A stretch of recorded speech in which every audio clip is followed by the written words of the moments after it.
Welcome to EMR Physics. I am Raju. 12th Physics board exam past பேப்பர்ஸில் உள்ள numerical ப்ராப்ளம்ஸை one by ஒன்னாக solve பண்ணிக்கிட்டு வரோம். அந்த வரிசையில் இந்த வீடியோவில் மார்ச் 2022 கொஸ்டின் பேப்பரில் கொஸ்டின் நம்பர் 29 கொடுத்துருக்கிற ஒரு நியூமெரிக்கல் ப்ராப்ளமை எப்படி சால்வ் பண்ணுறது அப்படின்னு இப்போ பார்க்கலாம். என்ன ப்ராப்ளம் கொடுத்துருக்காங்க அப்படின்னா, the angle of minimum deviation for the equilateral prism is 40 degree. Find the refractive index of the material of the prism. This is a given problem. இந்த ப்ராப்ளமை யூனிட் 6 ரே ஆப்டிக்ஸ்லேருந்து கேட்டிருக்காங்க. இதே மாதிரியான ஒரு சிமிலர் ப்ராப்ளமை எக்ஸாம்பிள் 6.21 கொடுத்துருக்காங்க. ஸோ இந்த ப்ராப்ளமை எப்படி சால்வ் பண்ணுறது அப்படின்னு இப்போ பார்க்கலாம்.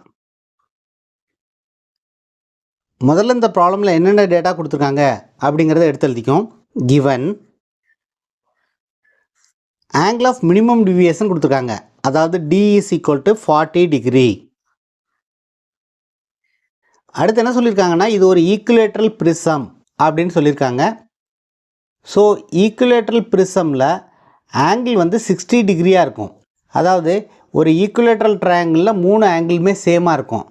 So angle of prism A will be 60 degree.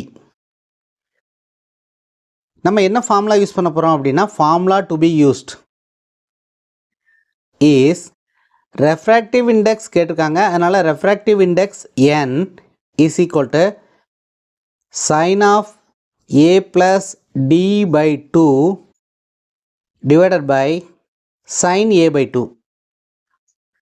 இங்கே ஏங்கிறது ஆங்கிள் ஆஃப் பிரிசம், டிங்கிறது ஆங்கிள் ஆஃப் மினிமம் டிவியேஷன். இந்த ரெண்டு வேல்யூமே கொடுத்துருக்காங்க. இந்த ரெண்டு வேல்யூவையும் நம்ம இப்போ சப்ஸ்டியூட் பண்ணுவோம். சப்ஸ்டியூட் பண்ணோம்னா sign A is 60 degree, angle of deviation is 40 degree divided by 2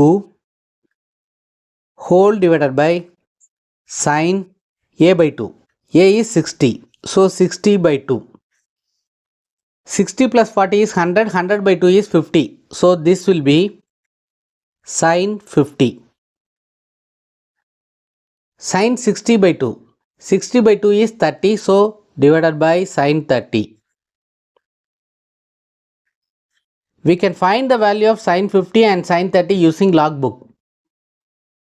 This is equal to 0.7660 divided by 0.5. So இதை calculate பண்ணோம்னா we will get this is equal to 1.532. So this is the refractive index of the material of the prism. ரொம்ப சிம்பிளான problem, ஆனால் important problem. So this is answer for the given problem. அடுத்த வீடியோவில் board exam question பேப்பரில் உள்ள இன்னொரு numerical ப்ராப்ளமை எப்படி solve பண்ணுறது அப்படின்னு பார்க்கலாம்.